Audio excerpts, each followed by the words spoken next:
You can't even prep the food right. Bring it to me now. You're making Mom mad. My husband swore and left the kitchen with an extra bottle of wine. Of course, he never tried to help me. I quietly started to clean up the broken dishes. I hated it. Why do I always have to do this? What's wrong? At that moment, my father-in-law, Tyler, who had apparently come late, showed up in the kitchen, probably having heard the sound of broken dishes. He looked surprised to see so many lined up in the kitchen. Wow, did you do all this yourself, Katie? It happens all the time, I told him in a self-mocking tone of resignation. Then I gathered up the pieces of plates and stood up. Seeing me like that, my father-in-law was speechless. His surprised expression turned into an angry one, seeing the miserable look on my face. Tyler said, I'm going to ask my wife what's going on. You should come too. After saying this, my father-in-law took me with him to the living room. My name is Katie Smith, and I am 32 years old. I have been married to my husband, Harry, who is 3 years older than me, for almost a year now. I had been an outpatient nurse at a small pediatric clinic before we got married, but I recently moved to a general hospital in the same city to improve my skills. I think 1 year of marriage still qualifies us as newlyweds. But my husband and I have been living with my mother-in-law since the first day we got married. My husband wanted to move in with his mother because he was worried about her being left alone because his father was working out of town. At first, I thought it would be comforting. I thought we'd help and support each other during busy times. But I soon came to realize that I was wrong. Katie, you are terrible! It was my first night shift after changing jobs. I worked between midnight and 8:30 a.m., which I wasn't used to. I came home exhausted and dizzy. Then I was greeted by a rude comment from my mother-in-law.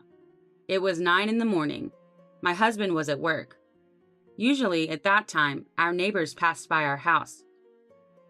Whether or not she realized this, she cornered me and shouted in a loud voice, easily heard from outside. Miley said, "You didn't even make me breakfast! What are you thinking?" What breakfast? I was confused. I had prepared breakfast for them last night before going to work, so I assumed my husband ate all of it. When I pointed this out, she still didn't stop. I rubbed my sleepy eyes and decided to make breakfast again for her. Miley said, "You're inflexible and exhausting." I finished making her breakfast, and she didn't even say thank you. Instead, she said, "It's too salty." She took one bite and complained, but I was sleepy and foggy-headed, so I tried to ignore her complaints and left the room to go to bed as soon as possible, but she stopped me. "Hey, Katie, where are you going? You still have dishes to clean up." "I'm sorry, Miley. I just finished my shift. Could you please wash them?" "Huh? What are you talking about? Cleaning up is a part of cooking, isn't it? I left the cleaning and laundry for you to do. So if you're gonna take a break, can you take care of those things first?" "Well, it'll have to wait until I get some rest."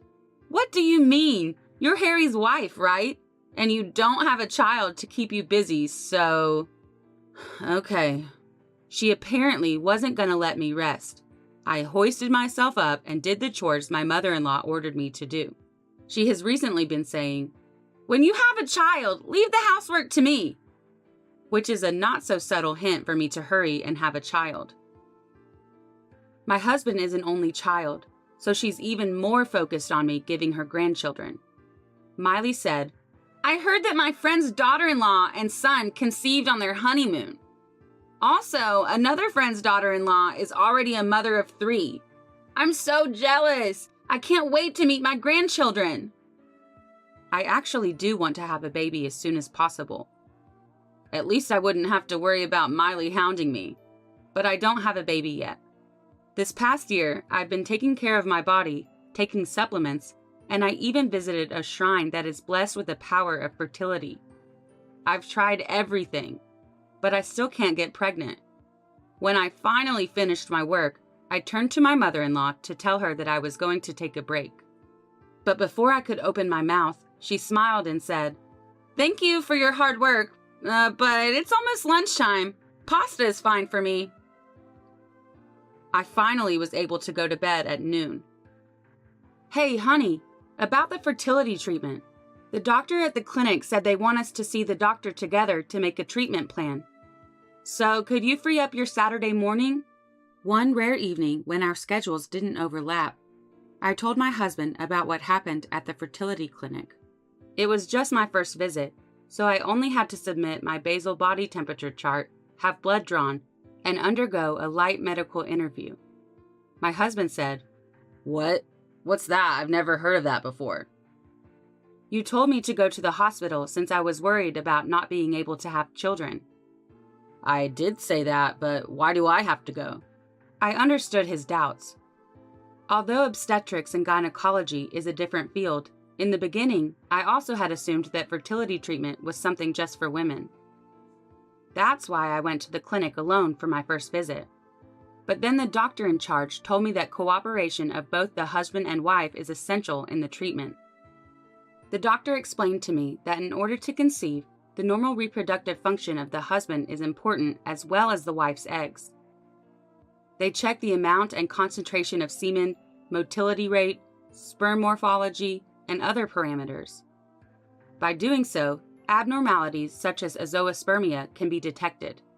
Depending on the results, the subsequent treatment plan may be affected. In other words, the husband's semen test is also quite important for fertility treatment. I want you to know the treatment plan too. "Why don't you do that alone? It's none of my business." "That's not true. It's about you and me, isn't it? Every time I see Miley, she asks me why we don't have children yet." "Don't speak ill of my mother. It's your fault because you're infertile. Get it fixed." "I need your cooperation to do that. Besides checking fallopian tubes and follicles, a sperm analysis is essential for fertility testing." "I'm healthy and there's no problem. We have a good marriage and I have plenty of sperm. There's no need for a semen test." "Then prove it to me." "Well, how would you like it if your colleagues saw you in a place like that?" "Are you trying to humiliate me? Anyway, I'm definitely not going." Did I ask him in the wrong way? My husband seemed to be offended, and as if to say, "I'm done talking about this," he pulled the covers over his head and began to snore loudly. I looked down at him and sighed deeply. It's not uncommon for nurses to work night shifts. The schedules are different depending on the institution, but my new employer basically has a 3-shift system. In addition to the day shift, there are 4 or 5 late night shifts a month, and about 8 night shifts a month if you include the semi-night shift. But the problem wasn't my irregular work schedule. It's the constant orders my mother-in-law gives me when I'm at home. Nurses are supposed to have the benefit of being exempt from day shifts after night shifts, but since I had to take care of the house, I practically never had a day off. If I had known this is what it would be like, I never would have changed jobs. I'd been married to her son for about a year when my mother-in-law's criticism started getting worse and worse. It's hard to believe compared to how she is now, but when we first got married, she never pushed me or ordered me to do housework. I wonder if it was because I was having fertility issues. I had been dealing with this for a little over 6 months. I was healthy and kind of thick when we first got married, and then I became skin and bones. I looked sickly, but somehow my mother-in-law and husband didn't seem to notice. Maybe it was because we saw each other every day and it was hard to see the difference. One summer day, my husband happily came to me with an idea. "We are going to celebrate my mother's 60th birthday this coming Sunday. She is very excited about inviting a lot of friends, so I need you to take care of the preparations." He then gave me a piece of paper. It had a list of names and contact info for the guests, and a detailed menu all in Miley's handwriting. She wrote down the tableware and the brand of liquor she wanted. She even wrote the order she wanted the food to be served. I was surprised by the number of guests and the schedule. Of course, Tyler, my father-in-law's name, was on the list, but, surprised, I said, 10 people? This much food for only 10 people? And it's Sunday. It would be right after my late shift. My husband said, "My mother said that day was good for her. You'll be fine. You're always up till past noon anyway. This celebration will be held at noon, so it won't be a problem." He left the room, leaving me stunned. I doubt either of you will help me. I knew they wouldn't. It was the morning of my mother-in-law's 60th birthday celebration. As usual, I came home from a late night shift feeling woozy and did what my mother-in-law asked me to do. I had done the laundry and cleaning last night, which is good, but my husband ate some of the food that I had bought in advance, so I had to go shopping again. Thanks to him, before I could start cooking the main course, the guests started arriving at the house one after another. While my well-dressed mother-in-law showed the guests around, I hurriedly prepared drinks, some dishes, and glasses. While they were enjoying those, I tried to get the main course ready in time. I was already running out of time, but I kept working hard to get everything ready. But it wasn't easy to make up the time. "What are you doing, Katie? You're late!" my husband shouted, probably at the request of his mom. Just as I was almost ready to finish the all-important main course, my husband stomped into the kitchen. His brow wrinkled when he saw the unfinished food. "You can't even prep the food right. Bring me the food now. You're making Mom mad." My husband swore and left the kitchen with an extra bottle of wine. At that moment, some of the plates that had been stacked on top of each other collapsed and fell off the kitchen table, shattering into pieces. I was terrified because they were my mother-in-law's favorite plates. My husband's face was calm. "That's your fault. You shouldn't have stacked them up like that." That was all Harry said. Then he left the kitchen. Of course, he didn't even try to help me. I crouched down on the floor and silently began to clean up the broken dishes. I hated it. Why do I always have to be the one to do everything? "What's wrong?" I heard a gentle voice. I turned around, surprised to see Tyler, my father-in-law, standing at the kitchen door with a large package. Apparently, he had heard the sound of broken dishes. "Are you hurt?" His genuine concern made me want to cry. Come to think of it, it had been a long time since I heard such kind words from someone in this house. After all, I had not seen Tyler since New Year's Day. He came over to my side of the table and helped me gather the shattered dishes. Then he looked in amazement at all the food and dishes laid out in the kitchen. "Wow, did you do all this yourself, Katie?" He looked around to see if someone else had been helping me prep for the party. But nobody was there. I had no help. "It happens all the time," I told him in a self-mocking tone of resignation. Then I gathered up the pieces of dishes and stood up. He was speechless. I looked a lot different from the last time he saw me, clearly struggling.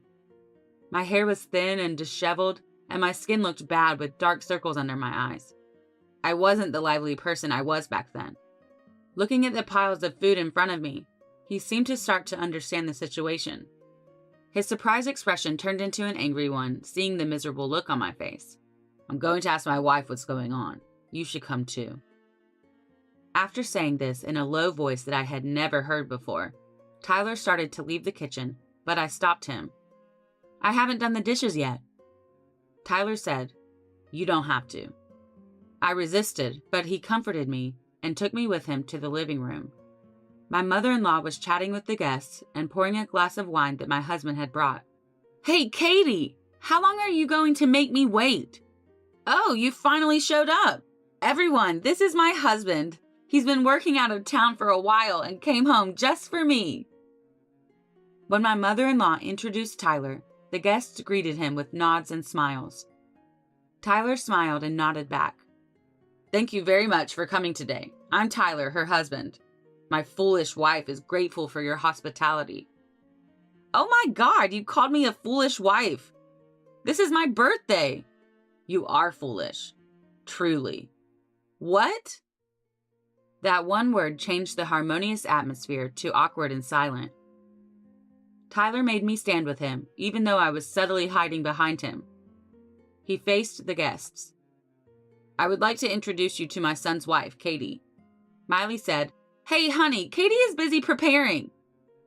He glared at her, and she swallowed her words. "1.5 years ago, she married my son. She was a cheerful, smiling young lady, and I was convinced that her and my son would have a bright future. But how does she look now? She didn't look so miserable 6 months ago.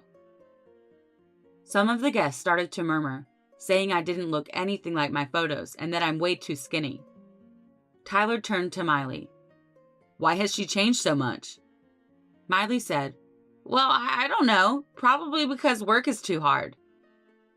You know, I told you on the phone that she changed hospitals and has been on the night shift since the start of the year. Okay, so are all of Katie's colleagues suffering like that? If so, it's a clear violation of the Fair Labor Standards Act. I'll have to contact the union. No, that's not... Are you still acting like you don't know anything? I just heard that you've been hard on Katie and haven't been giving her any time to rest. I heard that she worked a late night shift earlier. Then you told her to cook all of that by herself after no sleep and a long shift? That's right, I had told Tyler everything. I told him that for the past 6 months I had been treated like a housekeeper without a day off. When Miley turned her head away, unable to argue with him, Tyler glared at my husband. You too, Harry. You knew Katie has been going through it, so why haven't you done anything? That's because it's between Katie and Mom. I had nothing to do with it. What did you vow at the wedding? Didn't you swear to protect and support her, to make her happy? Does she look happy to you? Well, of course, there were times that I thought it was a little much, but Mom said it was normal for a woman without a child to do all this. As a husband, you should put your partner before your mother. Have you already forgotten how your first marriage ended because you pushed her too? My husband's face turned red. I looked at him, jaw dropped. I already knew that my husband had gotten divorced before we got married, but I didn't know that his ex-wife had been treated badly like I was. It all came together in my head. Let me tell you something. This is the kind of work she should be doing as a woman without kids. It's been 1.5 years since they got married, and she still can't have a baby. She's an unfit wife. Even if she were infertile, you can't blame her for that. You're just taking it out on her. What? How dare you? You've been gone for so long. What do you know about it? You have no idea. Everyone brags about their grandchildren, and I'm the only one who doesn't have any. I'm lonely. I want a grandchild as soon as possible. When Miley shouted this, she broke down in tears. I felt a little sorry for her, but it didn't take away from the fact that she had caused me so much mental and physical pain over the last 6 months, especially since she had treated Harry's ex-wife badly too. I don't think you'll be getting any grandchildren for a long time. I told her firmly and held out a few pieces of paper that I had taken from my room. They were the results of the tests I took at the fertility clinic. Blood tests, AMH, uterine and fallopian tube drainage tests, anti-sperm antibody tests. Everything was fine. My body is normal. If the situation was the same with his ex-wife, can't you guess what's wrong? The problem is with Harry. Huh? You had a hunch, didn't you? That's why you didn't want to have the test done. And yet, instead of protecting me, you treated me like a housekeeper like your mother does.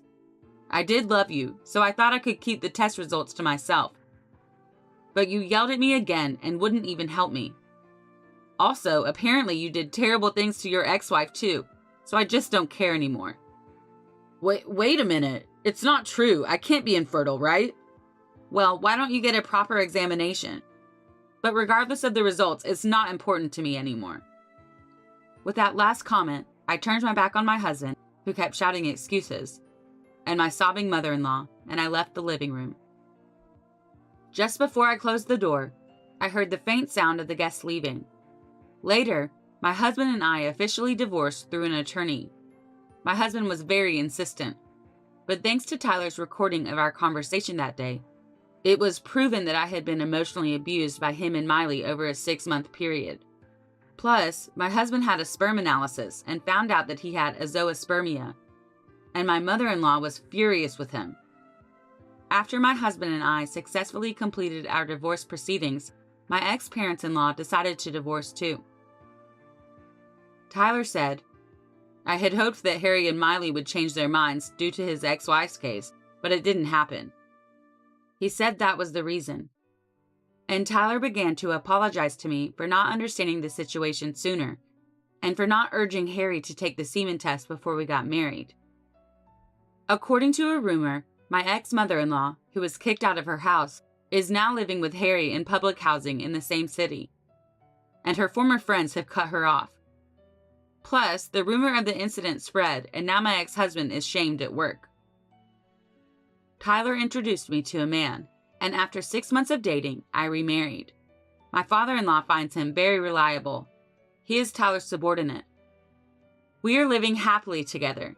The other day, I had a checkup with an obstetrician and found out that I'm 2 months pregnant, so I'm going to tell Tyler soon. I am planning to visit soon to tell him the news since he was our matchmaker and he saved me from my awful living situation.